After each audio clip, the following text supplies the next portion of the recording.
So welcome back to Kinky Comics. Gonna do a run through today of some Valiant stuff, Canadian contributions to Valiant, and one issue in particular that's worthy of a deep dive, flip through.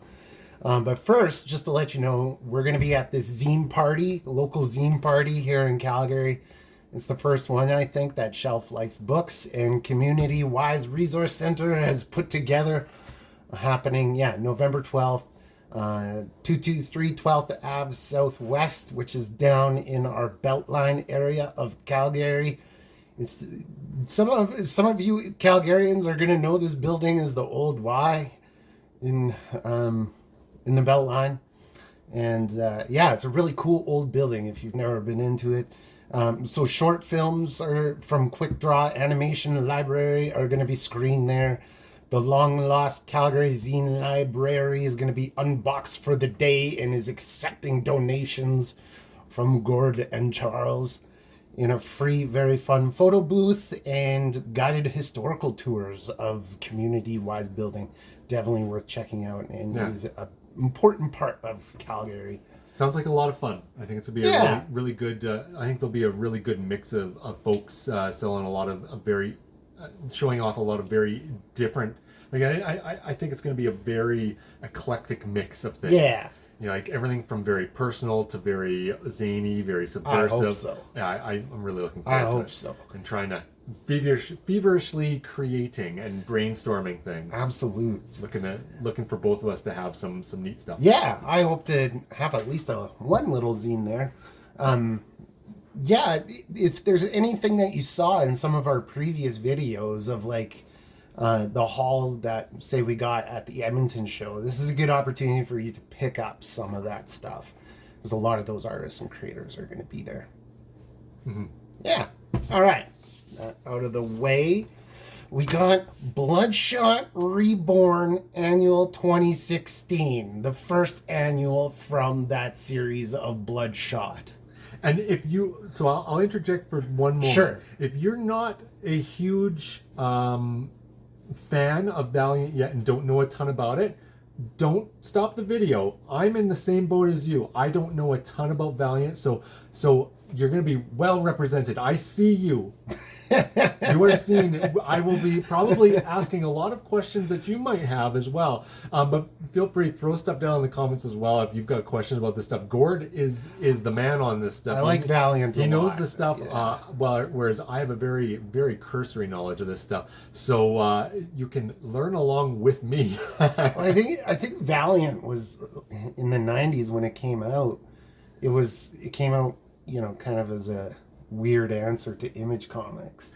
Yeah. And I think a lot of people either went to that Image camp or the Valiant camp, much like people do DC heads or Marvel heads. And if they were like me, you kind of appreciated Valiant from afar. Yeah. I would see it on the newsstands and say, wow, that looks really cool. But I'm bought into this thing. And back then, back when Valiant was coming out, I was in probably my early teens. Mm-hmm. Money was definitely a big factor. So if I had to pick up a book and I was already bought in, you have almost that sunken cost fallacy. Where if you're already bought in, I'm there to get the new Silver Surfer and that's the only one I can afford that month. I would just have to take a quick flip through of Man of War or something, and that's as close as I could get to it. Well, you're in for a treat, my friend. Yes. Absolute treat. And there's kind of like 4 or 5 major eras of Valiant. And the reason why I've been doing these Valiant videos is because it sounds like Valiant Comics is on its last leg. It's probably going to fold here soon as a result of numerous things. But probably the biggest thing is the movie that came out with Vin Diesel that Charles watched, but Charles cannot recall. I know I watched that movie, and I can't recall a darn thing from it, and that's a problem. That's too bad. They're undersold this character, but it makes sense to start a cinematic universe with Bloodshot because he's a fairly straightforward character. He's easy to understand if you have an understanding of say the big stuff of Marvel or of DC. He makes sense from if you know Punisher or if you know, say, Deadshot even or something like that. If on the DC side, it just makes sense to you. And these, you know, when the sort of healing aspect makes sense if you know Wolverine or you know some of these other ones. And once again, it's like I think it's Deadshot has a healing thing. So. Oh, yeah. So, I mean, the language of the character design makes a lot of sense. It's easy. Yeah, it's super accessible. It's not a huge undertaking to get your head wrapped around this character. Yeah. And Bloodshot's gone through a lot of different sort of perspectives over the years, with different writers taking him on, oftentimes being just like straightforward action comic. But this Bloodshot Reborn is more Jeff Lemire bringing a lot of humanity to this character. Other writers have done that as well, but I think Jeff Lemire, he just does that. That's his thing. Is very, very homegrown, very ground level, really relatable characters. Let me ask one question. Yeah. So leading up to this Reborn annual, what was Jeff Lemire's involvement with Bloodshot up to that point?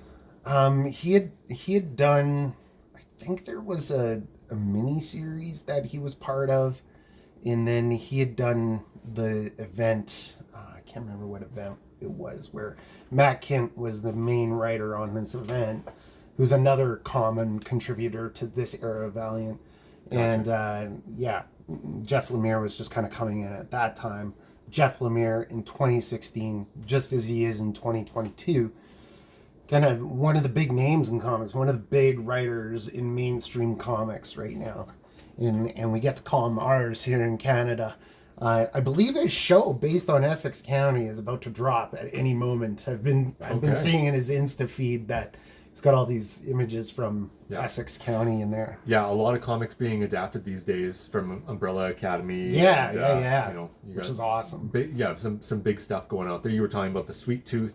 Sweet Tooth we were talking was adapted, camera. Which is another one of Jeff Lemire's babies that he did over at DC Vertigo. Maybe Bloodshot would have been better served with a smaller limited series or ongoing series rather than a movie. Yeah, I think so. There's a lot of good that could have happened that didn't happen. Maybe a cinematic universe isn't always the right choice for this kind of stuff. No. And Valiant's tried different things over the years, but I will say at this time, like, Jeff Lemire, he's been writing some stuff at Marvel, doing like Old Man Logan was probably his biggest thing that he did there. And then over at DC, doing like Green Arrow, was it Animal Man he did? It was either Animal Man or Swamp Thing during New 52. So coming off of all that, and just being like an absolute juggernaut within comic books. So, here we go. Some Bloodshot Reborn. I think that's all you really need to know coming into this. Let's have a flip through. Oh, I should say, spoilers alert, because we're gonna do a flip through, a complete flip we're through delving here. Deep into this. I mean, it's 2016. It's, 6 years ago? Yeah. Yeah. All right. So we're starting off with a great little story. Basically, I think Jeff Lemire maybe wanted to write a horror comic, story. With a very Jason-like character in it. Even called Jacob. Yeah, we've got Jacob. And so you got your classic setup for these, where it's a couple of counselors running off to get a little freaky in the outbuildings, and her saying, everybody who does this kind of thing gets chopped up by this Jacob, and so they find a shadowy figure. Then we got a silhouette, which is used a lot in this story. I should mention, we'll get to it. But Bloodshot shows up. He's there looking for somebody, and it's the real Jacob.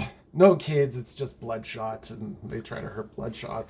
That's the one thing they don't quite cover is, why the heck is he just sitting there in the dark in this place? Why is Bloodshot there?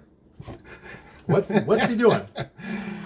And we get the page reveal. Yeah. This page reveal, I think, is very effective. Yeah. Very effective. With the blacks all around it, the doorway. He's bigger than the doorway. Yeah, and that's the way that they're able to use, even though on the page he's not, you'd be tempted to make him huge. And here's how you use him smaller, but still show how scary and imposing it is, where he's taller than the doorway. Yeah, very effective transition from this. He's Jacob. So I do want to mention Kano here. I quite like Kano's art. I've been a fan of Kano for quite some time. Mainly like getting on board with his art in the early 2000s with a series at DC called Hero, which is a part of the Dial H for Hero that he did so well with Will Pfeiffer. Gotham Central was a big comic around that time, and Kano was on that. Immortal Iron Fist, anybody? Like, he's done some important comics. And it's cool that he's here working with Jeff Lemire and doing some of that awesome pacing. Myself, as a canoeer, I really have enjoyed seeing this. Smart cinematically. You can picture this shot in a movie, in a Jason movie. So or well Friday done. Just like the placement of Bloodshot on this page in relation to our guy Jacob. Using here. light and dark. Yeah. Really smart. And like, you get this explosion. We know exactly what just happened. We didn't see what's going on between these two panels, but holy shit, we know what's going on between those two panels. Leaning into the language, love it. Yeah, continuing and using this sort of wide, that's almost that like anamorphic widescreen that cinema uses. That's almost that Super 8 or whatever, the 16 millimeters. Yeah, makes sense, like right? Like a Tarantino movie. Yeah, we're totally leaning into like a B horror movie here. Good use of the silhouette again. Okay, this backbreaking.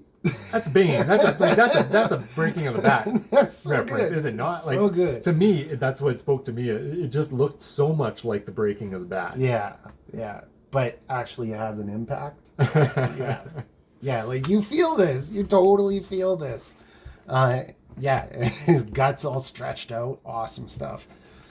One thing I do want to mention about Kano is his art is often very thick blacks, especially going back to some of that like Gotham Central stuff, really thick blacks. And then seeing this mask, he's got a lot of really fine lines in this mask. And it struck me as quite a contrast to what Kano's art often is like, but works beautifully. Absolutely beautifully. And that mask, he talks about it later. So part of the mythos of Bloodshot is that he's controlled by this Project Rising Spirit.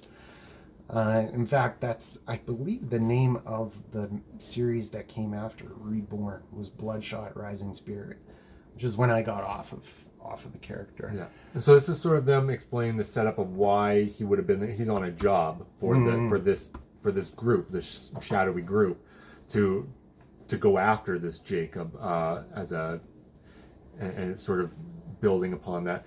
I'll flip back just for 1 second. One thing I find really interesting about how Jeff Lemire is approaching this in a really sort of playful way and feels like that. A weird thing, it's this very scary, imposing thing, but then he's just like, hey, that hurts. He gets his arm ripped off, and he's just like, come on. So it's a very playful way of looking at it, and he goes to that again here, where they're talking about getting control of the situation, and then say, what the hell is he doing at the bottom of this lake? Well, he's eating a bunch of fish to feed his nanites, who apparently they need protein. Apparently, they need protein, as I learned as I was reading this. Yeah, awesome stuff. So it's playful. It's very visceral art, but it's a very playful bit of writing. And this where was the arm? Oh, this toss here, Yeah, I thought was great. Just shucks it. Like, we're throwing him in here, then his arm after him. Good job, Jacob, cleaning up your mess. All right. So now we've got Bloodshot coming out of the water. He's all proteined up and ready to go, meeting some kids at the camp. And here's the second group of people to immediately believe that it's this Jacob character, and then say, oh no, it's just this it's just this albino samurai. Albino samurai, I guess, psycho killer. cool. We'll hang out with this guy for a while. Yeah. And Bloodshot reassuring him that he's the good kind of psychopath. Awesome stuff.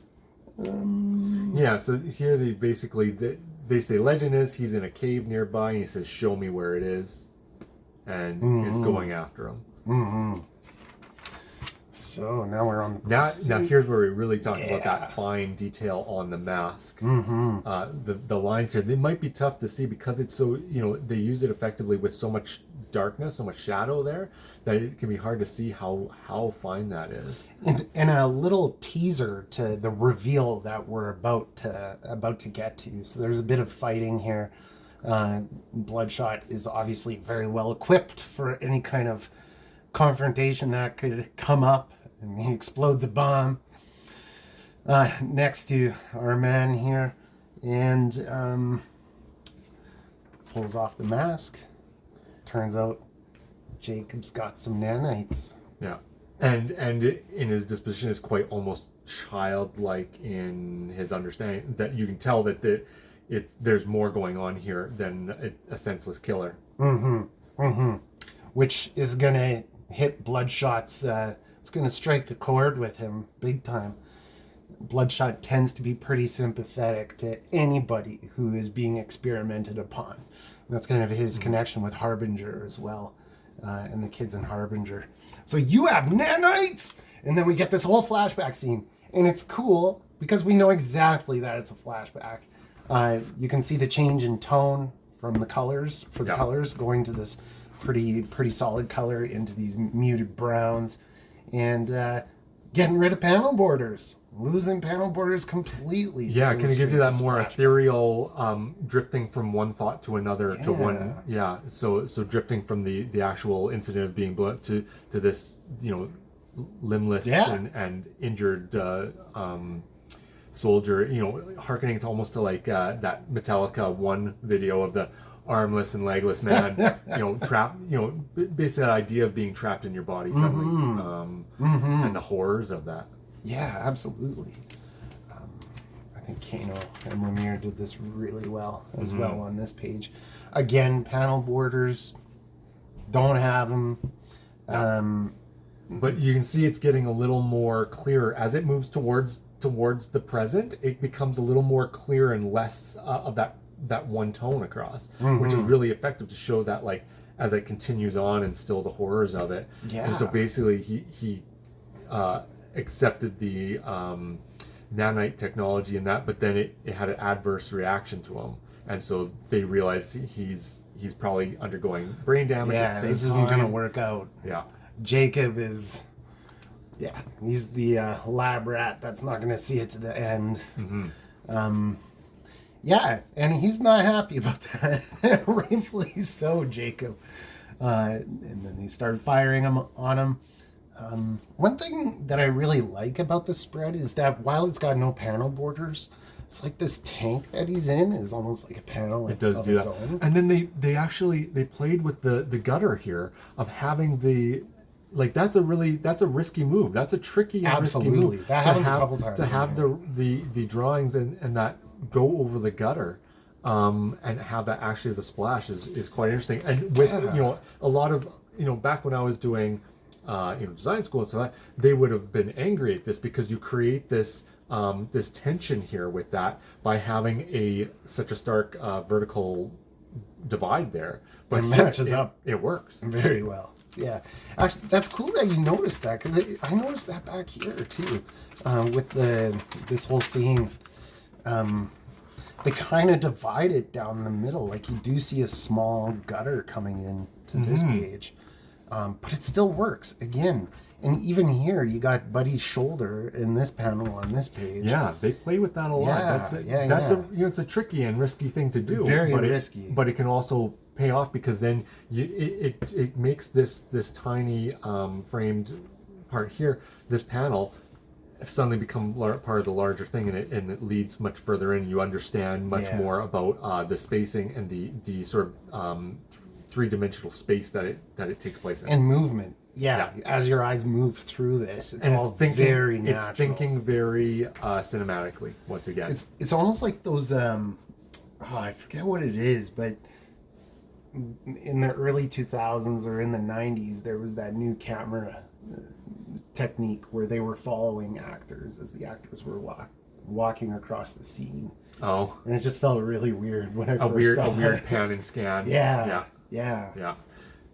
You saw that a lot when DVD technology was first happening, but people still had 4:3 televisions. Right. You had certain DVDs that would do it in the widescreen with the black borders, and people didn't like that. So you'd have these other ones that were cropped to the 4:3 with pan and scan. So when they would actually have it move, so that thing that's shot in widescreen would all crop down on that. Would actually, that scene would move with it, and it was very jarring. It was but really jarring. It was a workaround. Yeah, this kind of reminds me of that. Like they almost did something similar. But this done smarter. Oh, very much so. Very much so. So still in flashback mode here. And then we've got our guy going into the shed, grabbing fencing masks. Now he's at the camp where we are presently, finding a fencing mask and being scared off from that as people are terrified at seeing him.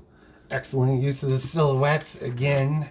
And having very much that sort of Frankenstein's monster thing happen, where the people see him and he's meaning no harm, but their fear of his just appearance. want love. Yeah. Absolutely.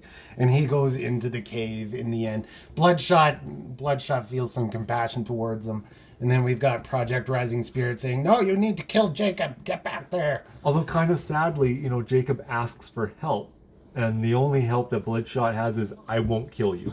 I won't destroy you." Yeah. And that's the only help I can give you. Fix it, goddammit. You cannot disobey a direct order. So is that something in the Bloodshot mythos, is that they have control, like almost like a RoboCop style, like the first RoboCop, where if he disobeys them, they can override a directive sort of thing? There's so many different chapters of the Bloodshot lore. So this would have been very early on in Bloodshot's emergence as a character. That Project Rising Spirit is still in control. And it bounces hands several times throughout the history of Bloodshot. Gotcha. So that's a tough thing, because if you've got it established that there's this directive in Bloodshot that he has to follow the orders of that, you have to find ways to get around that. So in this case, they say it's a glitch in the software kind of thing. Easy. So that it just means you have to kind of tap dance around that a little bit. So I don't recall Jacob showing up in any other issues of Bloodshot, but I get the sense that they were trying to build him up as a character within the mythos to use later. Yeah, because you can definitely build an arc around that. Yeah, easily. Yeah. And why I think that is going to come here in a few. So that's the end of that little story. Now we're entering into another story that, to me, is like the icing on the cake of this issue, because everything in this issue is awesome, but this story is like... I find it funny that they put this one sort of in the middle. Yeah. Because it's really, this one kind of like pokes and prods and makes fun of just about everything comics do, and not just solely what Valiant does, also what the other competitors were doing. It's very much kind of taking the piss, as they say. It's taking a piss, no doubt about it. All right, so of your big event comic. There's a lot going on here to sort of digest, but first I'll start with the credits. So the writer is credited as the original writer, which is Alan Moore, when Alan Moore doesn't want their name on it. And as well as I've seen some, yes, it's normally Alan Moore. Alan Moore does it. It's done, I had commented to Gord as I was going through this issue that it reminds me also of that Alan Smithy that's used in film. When a director doesn't want to have their name on it, they always have themselves credited as Alan Smithy.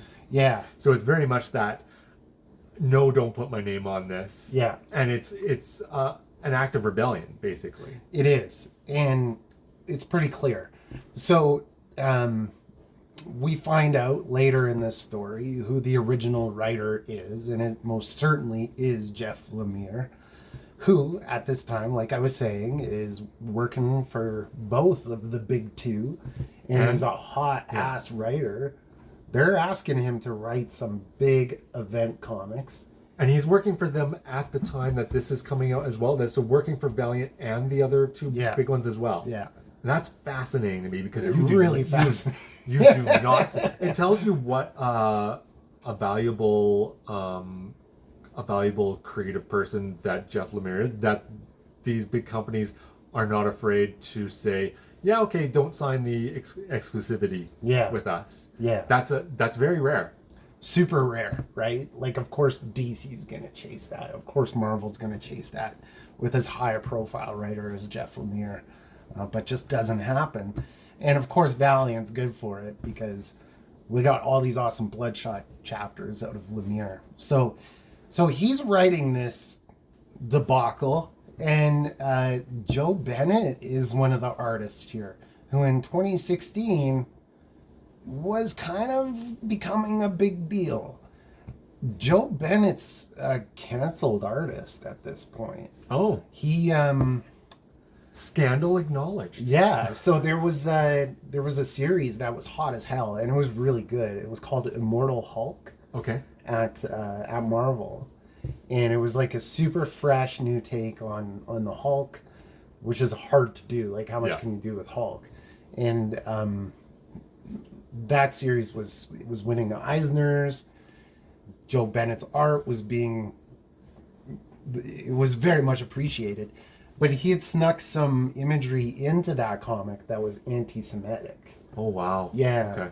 Okay. He's a Brazilian artist who I think wasn't happy with the current leadership in Brazil and put a bunch of messages about that into his art at Marvel. And it came out a little bit later. Everybody canceled this guy. He's nowhere to be found. I'm trying to figure out how the anti-Semitic would fit in with that. It was in a background shot. Wow. I think it was something written. I just don't know how you go from a bit of a sneaky put in of anti-establishment of the Brazilian system, and somehow anti-Semitic gets in that. And that's it's I don't know how conspiracy. People get there though. People always manage to get there, and that's too bad. That's yuck. So coming back to this awesome story that Jeff Lemire's got for us, we're introduced to a character called the Anti-Beyonditor.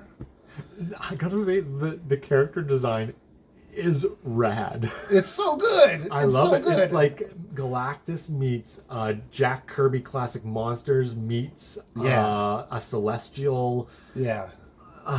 It's so much. It looks really cool. Which is, it's funny that they're really just some new gods type dumping on everyone. Yeah. And they introduce a little bit of they're doing Convergence, War of Infinite Squares, and they're poking fun at multi-earths and multiverses at the same time and everything. I think there's only one DC reference in this name. So Secret. Well, I don't know. Was there? There's also Secret War. Crisis? There's because Secret. I associate that with Marvel. Secret War. Yeah. Infinite is Marvel. Yeah. And then Convergence. The Convergence seems DC. Yeah. Yeah, that was a big DC event. So we've got a bunch of characters in the Valiant universe all taking on this Anti-Beyonditor. And I think what Jeff Lemire is doing here, I mean, it's pretty clear.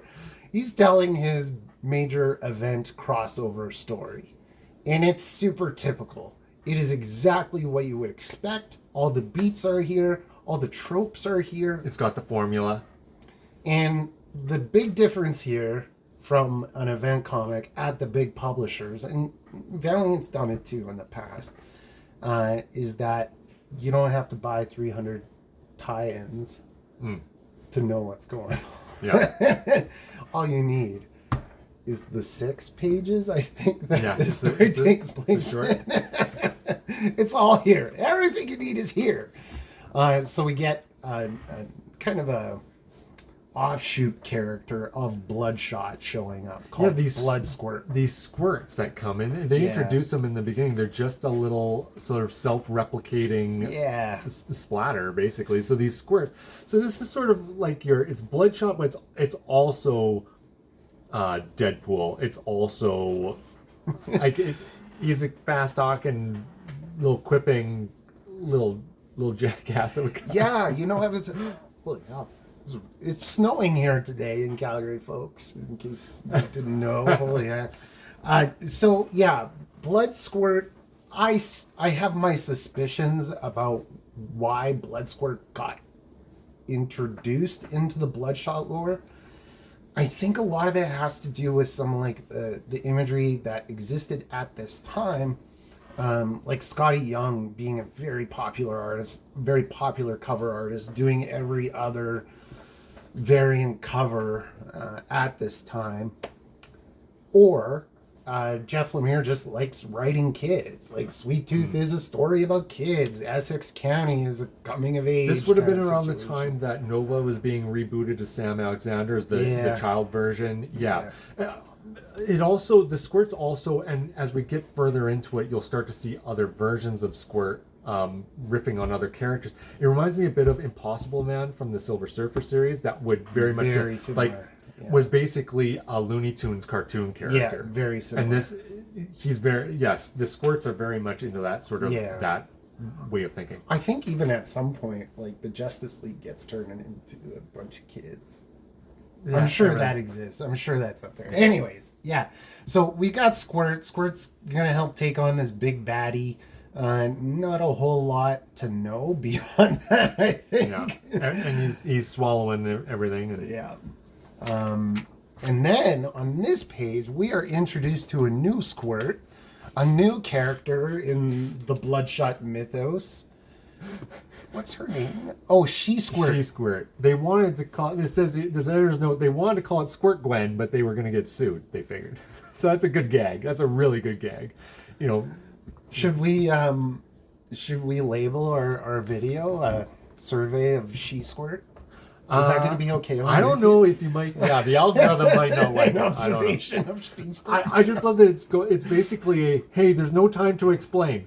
I should give you 10 pages of exposition, but there's no time to explain. Just know that I'm a squirt. You're a squirt. We're both squirts. And this is what's going on here.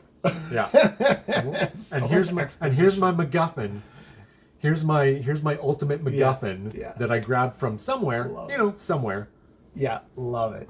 And it's going to be a new female character that the other characters just kind of stumble upon and is somehow involved in this cosmic charade. And knows exactly what needs to happen. He knows exactly what needs to be done. And what is she holding? She's holding the Infinitude contrivance. Yeah.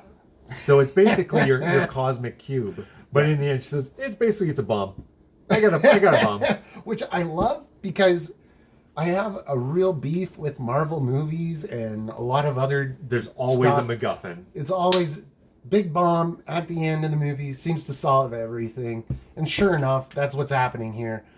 So with all of this going on, like we're following these squirts, blood squirt mostly, and then we just get this random death of a character right in the middle of it all.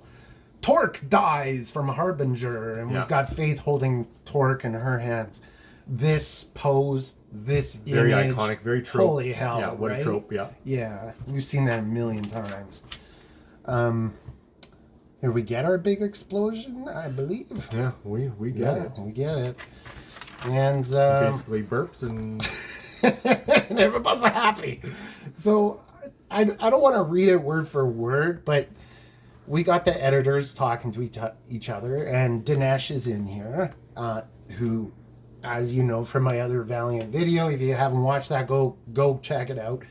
Dinesh is a fanboy of these characters and brought these characters back to the public, and did so with a ton of passion.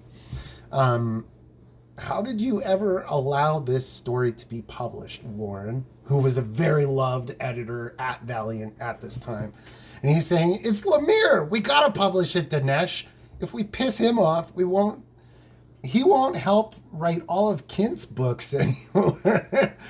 Kint doesn't need help. Kint's an awesome writer, of course. Black Badge. I gotta plug Black Badge. I think that's a brilliant comic. So he's right, but what are we gonna do? This story is in continuity now. Well, are you thinking what I'm thinking, Warren? We could always reboot.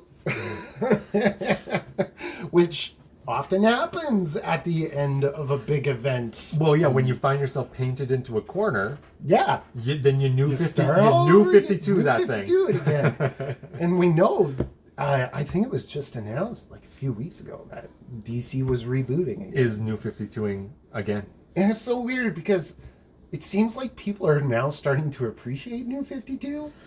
Well, because there's a reason that reboots keep happening. And the same in movies, it's the same in video games, same in everything. It gives everyone a new entry point. Yeah. So it's very easy when you're sitting around a table like this to sell it to the rest of the people around, because you say, here's a new entry point. So the sky's the limit in terms of the audience we could bring in.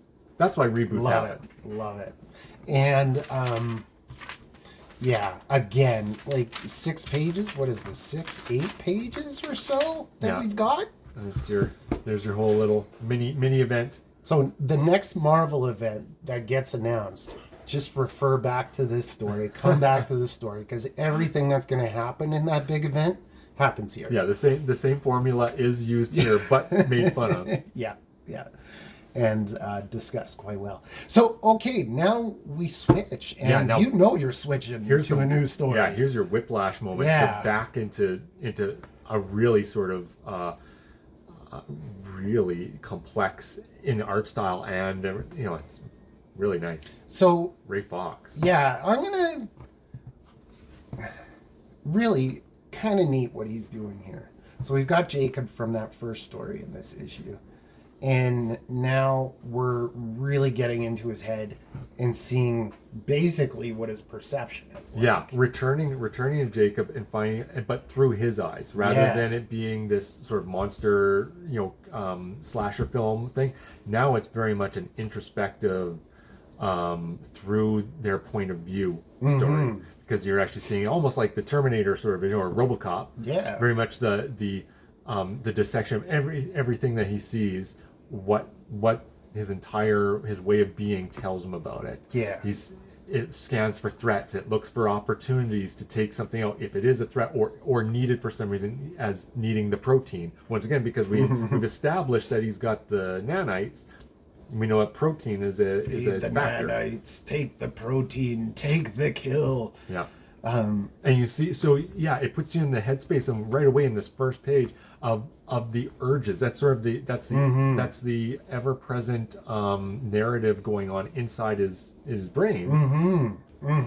Just need to eat, and him having to try to rebel against that and turning away and turning down those impulses. Yeah, it's like, I don't know what came first in thinking about this story and how it was going to be told, but switching from an art style like this into something like this. Ray Fawkes is really painterly, like the watercolors. I think it's watercolors that he mainly works in. It looks like watercolor. And it's so great at that. And some of the stuff that Fawkes was doing at the time for other imprints and I think it was Image that he was doing Intersect, I think was around this time. Okay. And the style is very similar. Yeah. I might be off by the timing, but I think Intersect was happening with Image Comics around this time, and it's very, very much this style. Like he was very immersed in that. But what a great way to do this in an anthology book, right? Like oftentimes when you're reading anthologies, the transition from one story to the next is often so abrupt that it's like, well, maybe I'll come back to the story later. And you kind of have that situation here. But he's a good writer too. He's a very good writer. Yeah. And he works it into the story. It's like, not only am I doing watercolor, but it serves the purpose of this. And it is this character's perceptual experience, right? Which is so cool, so neat. I don't know what else I can say about this story, other than it's pretty. Yeah, it's It's got some explanation. it once again moves into the idea of flashback again, flashing back to his relationship with his family, and then trying to regain his humanity, basically, or trying to at least reject the parts of himself, these nanite parts of himself, and the mechanical bits that have made him veer away from humanity so much, and are controlling the way he thinks and feels and perceives the world. And so it's a very introspective, very like it's deeply personal. And that's Ray Fawkes, isn't it? Like I know you're more familiar. Yeah, very much. Ray Fawkes stuff is often very much that way. It's very much about what are people's true nature, how do we rebel against true nature, morphing of people from one sort of state of being to another. Like is something that I often see in Ray's stuff. And yeah, it's, as we were talking, classic Ray. That's one book we forgot in our list of works to look at, is that Ray Fawkes book that you got. Oh, I've got some good stuff. Yeah. I'm a big Ray Fawkes. When you explained it to me, I was like, what? Yeah. What is it? I forget the name of that. Oh, when I was telling you about One Soul? Yeah. Yeah. Holy hell. Yeah. Yeah. I mean, I liked him already as a writer, and I've only read his stuff at Valiant. He did a little bit in New 52 as well, but I don't know his indie stuff. Like I know him from the indie stuff. Yeah, that's and cool, from being able to talk to him at Calgary Comic Con over the course of about 2 or 3 years, I got to know him a little better. And I hope Ray, if you somehow see this, I hope I was not too much of a booth barnacle at the time. You probably do. If you don't remember me, that's good. If you remember a booth barnacle and it sounds familiar, then that's not me. That's fine. Yeah. So here we've got our man Jacob pulling out different parts of himself. He senses that he's got this ping in his arm.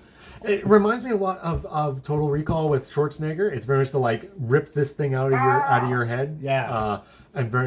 Pulling this and not knowing, and it sort of goes, I don't know if is this going to do it? Is this going to cause me irreparable damage? I don't know, but I need this out. Yeah. And beating that, it's this story about Jacob, like in that Jeff Lemire pen story from earlier, full of flashbacks. Same thing going on here. Again, easy to pick out these flashbacks. And again, reminds me of RoboCop. The like in RoboCop having flashbacks to his wife and his child, right. And being even the one where she's in her bathroom, she goes, "Come here, you," and like this is very very akin to that sort of and a lot of this was happening as RoboCop was like. So much of this reminds me of RoboCop, like all of these sort of things. It's the directives, and then the flashbacks to when you were more human. Like it's that, but and the way that Ray paints this stuff makes it different than that. Way different. Because you could have gone just super literal, drawing on this, but this does something more. Like this also then harkens more to that like Frankenstein's monster sort of thing to me, to where it's more like classic Shelley, illustrations for Shelley. Right. And so cool to do it like this, because this is us seeing through Jacob's eyes, right? So he's observing the world like we're seeing it. I love it when artists do that. I love it when writers do that. This is him getting some protein, a flashback. Not protein. Oh, not That's protein. just a sweet potato. He's grounded. He digs into the dirt to find something. So it's sustenance, but not protein. Very much, again, rebelling against that. I am not going to feed these nano machines. Right. I will sustain myself just to stay alive, but I'm rejecting that non-humanity. I'm rejecting the half man, half machine.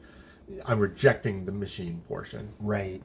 Of course, as you're watching this, you're probably thinking exactly what I'm thinking right now with the Bill Sienkiewicz. Like, this harkens back to Bill Sienkiewicz, especially this page and this. I mean, blood, obviously it's blood. And obviously we've got this scream. Yeah, obviously there's pain, there's terror. Yeah, really good. And in a very abstract way. But again, like, we know exactly what's going on, which just demonstrates Fawkes' ability in this medium. He knows this language very well. And knows not to go too over the top with the with showing everything, like Right. keeping it from becoming like a torture porn kind of idea, Right. to where you feel the pain and you feel sympathy.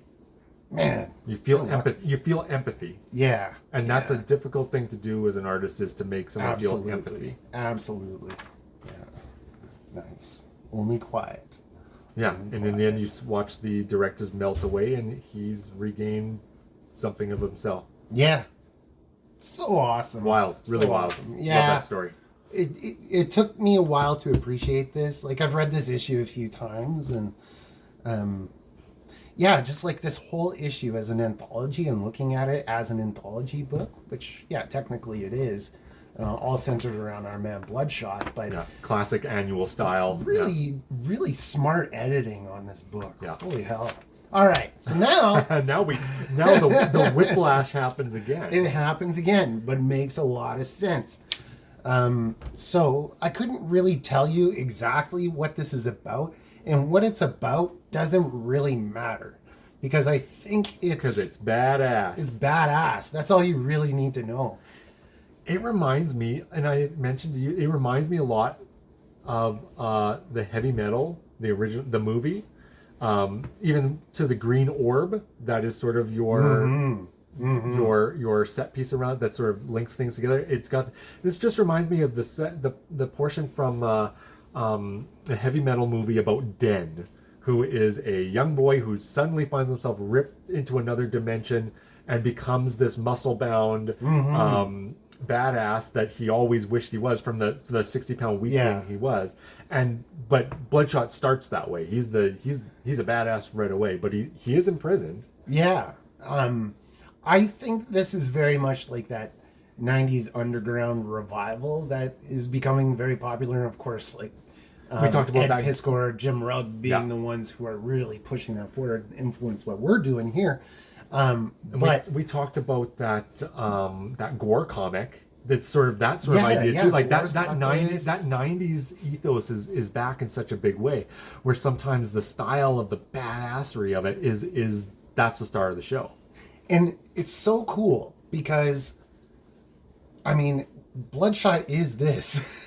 Like, when he came out during the time that you would have seen comics like this. And definitely some of that 90s Valiant Bloodshot stuff is like this, but this leans into it so much more. This is like embracing the heavy metal aspects of this, stylistically. Yeah, this is a metal comic. Yeah. Not an important story, but holy hell, I would totally read this. Like, it's kind of like Simon Raw's take on Prophet. Those issues of Prophet. It's like you're getting this very different iteration of this character, and it's almost like, well, this is what the character was meant to be the whole time. You know, fun, ultra violent, campy, over the top. Yeah, I don't know what else I can say about that. Oh, I should mention the creators. Sorry. And yeah, definitely from that Ed Piskor, Jim Rugg school, because Michel Fiffe, who wrote this story, has made some appearances on there. I know they've done interviews with him. He's guest hosted as well quite a few times. He's got his own book, Copra, I think is how it's pronounced. Which is basically this. It's like a superhero story in a very neat way, is my understanding. All of the people that read comics around me and are into modern comics right now, they're all saying, Gord, this comic's for you. It's written for you. You need to read it. And I will at some point. I promise. And this one here, just like the stuff that it speaks to me of, that reminds me, that I think almost helped inform it. Like I'm thinking Escape from New York, like Snake Plissken. I'm thinking of that sort of like John Carpenter stuff from that era, like Big Trouble in Little China. I'm thinking of the Cenobites from Hellraiser. Right. I'm thinking of like your schlocky New World films catalog and canon stuff, and all of that like schlocky 90s stuff that's just all I can say is badass. It's totally badass. Like, this character design, and it's fun. I love it. It's so fun. You're basically in another dimension. You're in this hell world or whatever it is. And these sparse backgrounds here, Yeah. where we're relying on the color. Do we get any eye close-ups in this? It's pretty indicative trope. Look at Bloodshot's just barfing. Just spewing. You want some nanites? Take them. Yeah, again, like sparse backgrounds. Yeah.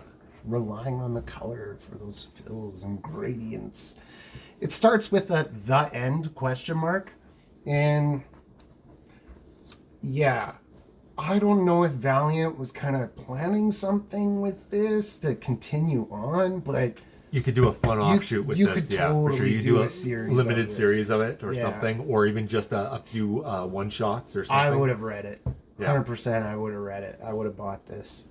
Yeah. Yeah, tap into a different kind of reader who's more into this more like fun schlocky action movie style. Oh, I forgot to mention Ben Marra, who does the art in it. Michel Fiffe doing the writing chores, and then Ben Marra, who's got awesome comics. And again, the Kayfabe guys did some run-throughs of Ben Marra's work, but Night Business and then Gangsta Rap Posse. Oh, okay. But even this takes place in Pittsburgh. I just Oh yeah. noticed. Well, and you're seeing some really interesting choices in terms of there's lots of different techniques happening here. So you've got some half tones used here, and then you've got some very cool half cross hatchings here. Like you're seeing lots of different ways of doing these things. That's almost like super playful of how they're doing it. Superhero comic art soup. Yeah, doing some pretty wild coloring here, and Love this. Yeah. and then some wild doing more gradients. Yeah. Like you've got this more like pop art style of Bloodshot here against this more modern gradient in the back. Yeah. Just like really trying a lot of things. I do you in. I do you in. Awesome. There's some like preview stuff for Bloodshot Reborn storyline called Analog Man. I might take a look at that in a future video because this is some of Lemire's writing as well, I think. Then there was a preview for Divinity 2 #1. I think there was 3 divinities in that awesome comic. Matt Kent. What's not to like? And Trevor Hairsine. Oh. Bloodshot Reborn. I'm glad we got to talk about this. This is like a comic I bought in 2016, and this happened a lot with Valiant stuff at that time where I was just like, why aren't people talking about this? Why are people more interested in this stuff?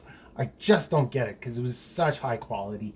And as far as like an anthology little thing goes here, this is how you do it. This is totally how you do it. Yeah, they explored very different ways of storytelling, very different ways of drawing, very different ways of everything in here. Yeah. And each one of those things, so even the one where they were just poking fun at stuff, all of these could have become their own mini imprints, their own Easily. separate series. They could have taken any of these. It's almost like an incubation. That's what a lot of these annuals often don't amount to much, where this one could have amounted to a bunch of different ways of doing things. And I take it that it never did. Not really. Not from what I had seen. Like I said, I didn't really get on board with Rising Spirit, so maybe they took some of the stuff from this and put it into Rising Spirit. I think there's another Bloodshot series that's about to drop, but I don't know who's reading Valiant right now. I know some of you watching my channel are big Valiant fans as well. If you know about some of what we're talking about here, let me know. Does Jacob show up elsewhere? Yeah, because there's a lot of potential there. Yeah, tons of potential there.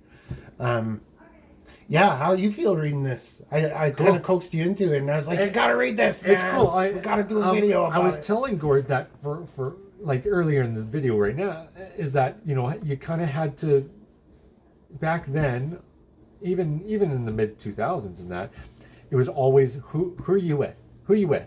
Mm-hmm. And limited time, limited budget, you always chose which things you pursued. And Valiant, for me, was always that thing like, oh, I'd love to get into Valiant, but I don't have the time to read it, or I don't have the budget to read it. Mm-hmm. And I think that's been the story of Valiant forever. That they were always, them it was like Valiant, Malibu, and some of those Ultraverse. Ultraverse stuff where it was always, and maybe you'd pick up one thing like this, and this would be a cool introduction to it. But then I would have picked up one of their mainstay books, and I would have seen how different this is to that, and maybe that wouldn't have worked for me. I don't know. Annuals are cool because they get to try these they get to try stuff out. Take these swings, and annuals, I think even with Marvel and those other ones, the big imprints, they use annuals in that way. They tell a story that just wouldn't fit somewhere, or in a style that wouldn't fit their normal house style. And then that's about all you see of it. So annuals are cool in that way, but it's also sometimes disappointing when you don't see those through lines carried on. Yeah. Those consistencies. But it's cool. I'm glad I read it. I might pick this up for myself if I find one just to have the Ray Fawkes story. Yeah. To be honest, because I'd love to have that next to the other Ray Fawkes stuff that I have that's in that same style. Those watercolors that he does in here are incredibly intimidating. Yeah. So good. Anyways, hope you enjoyed our overview of annual 2016 of Bloodshot Reborn. I hope to get some more Valiant overviews of Valiant stuff, looking at some of Jeff Lemire's other contributions to Bloodshot mythos. And we'll see about some Exo Manowar, looking at a particular artist over with Exo Manowar. But follow, subscribe, and all that good stuff, and we'll see you next time. Thanks, folks. Thanks.